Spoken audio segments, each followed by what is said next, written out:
আসসালামু আলাইকুম। আমাদের আজকের এই ভিডিওতে সাজানো হয়েছে নাগরিক সনদের আবেদন নিয়ে। আজকে আমরা আলোচনা করব এবং আপনাদেরকে দেখাবো কিভাবে অনলাইনে নাগরিক সনদের জন্য আবেদন করবেন। অনলাইনে নাগরিক সনদের আবেদন করার জন্য প্রথমে আপনাদেরকে যেতে হবে একটি ব্রাউজারে। আমি ক্রোম ব্রাউজার বেছে নিলাম। ব্রাউজারে আসার পর আমরা এখানে সার্চ বাটনে ইউনিয়ন পরিষদের ওয়েবসাইটটি লিখব। আমি এখানে দৌলতপুর ইউনিয়ন পরিষদের ওয়েবসাইটটি লিখলাম। লেখার পরে ওয়েবসাইটটি চলে এলো। এখানে ইউনিয়ন পরিষদের কাঙ্ক্ষিত পরিসরটি চলে এসেছে, অনলাইন সেবা অপশনটি। এই অপশনে চাপ দেওয়ার পরে নাগরিক সকল সেবার ইন্টারফেস চলে আসবে।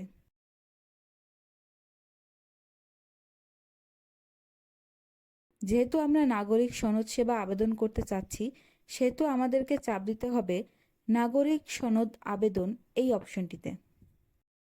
এই অপশনে চাপ দেওয়ার পরে প্রথমে পূরণ করতে হবে বাসা নাম্বার। আপনারা আপনাদের ইউনিয়নের কাঙ্ক্ষিত বাসা নাম্বারটি দিয়ে দিবেন। প্রতিটি বাসার একটি বাসা নাম্বার রয়েছে। যদি আপনার বাসার নাম্বার না পান, সেক্ষেত্রে আপনার ইউনিয়ন পরিষদের সাথে যোগাযোগ করে বাসা নাম্বারটি অনলাইন থেকে নিয়ে নেবেন। এরপর আবেদনকারীর নাম বসিয়ে দিবেন। পিতা বা স্বামীর নাম বসিয়ে দিবেন।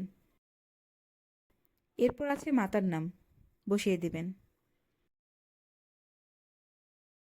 এরপর আছে ওয়ার্ড নাম্বার। আপনি যে ওয়ার্ডের বাসিন্দা সেটি দিয়ে দিবেন। এরপর আপনি আপনার গ্রাম সিলেক্ট করবেন। ইউনিয়ন অপশনটি অটোমেটিক দেওয়া থাকবে, এখানে হাত দিবেন না। তারপর ডাকঘরে আপনার ডাকঘর সিলেক্ট করবেন। এভাবে উপজেলা এবং জেলা সিলেক্ট করে নেবেন।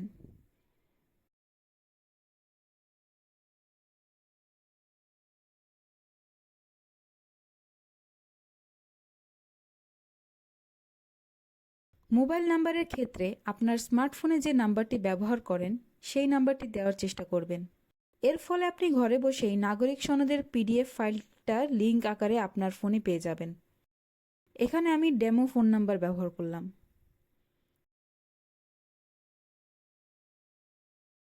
এর পরের অপশনে নাগরিক সনদ কিসের ভিত্তিতে নেবেন সেটা সিলেক্ট করতে হবে।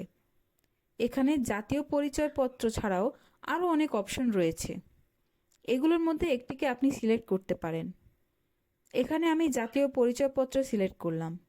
এরপর এখানে জাতীয় পরিচয়পত্রের নাম্বারটি বসিয়ে দিব। এখন যদি নাগরিক সনদটা শুধুমাত্র বাংলায় পেতে চান, সেক্ষেত্রে এখানেই আপনার কাজ শেষ। আপনি এখন আবেদন করুন বাটনে চাপ দিলে আবেদন হয়ে যাবে।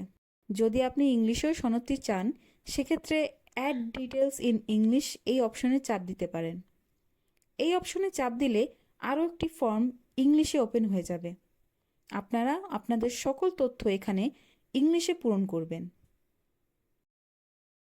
এই সকল প্রসেস হয়ে গেলে আপনি আবেদন করুন বাটনে চাপ দিবেন। আবেদন হয়ে যাবে। একবার চেক করে নেবেন যে আপনার সব তথ্যগুলো ঠিকভাবে ফিল আপ করা হয়েছে কিনা। এরপর আবেদন করুন বাটনে ক্লিক করব। এরপর একটি কনফার্মেশন পেজ খুলে যাবে। আবেদনটা দেওয়ার পরে এই পেজে থাকা নাম্বারে আপনাদেরকে যোগাযোগ করতে হবে। আপনার দেওয়া তথ্যগুলো যদি সঠিক হয়ে থাকে, তাহলে পরিষদ যাচাই বাছাই করে আপনার আবেদন অ্যাপ্রুভ করে দিবে। এভাবে আপনারা ঘরে বসে নাগরিক সনদের জন্য আবেদন করতে পারবেন। ধন্যবাদ।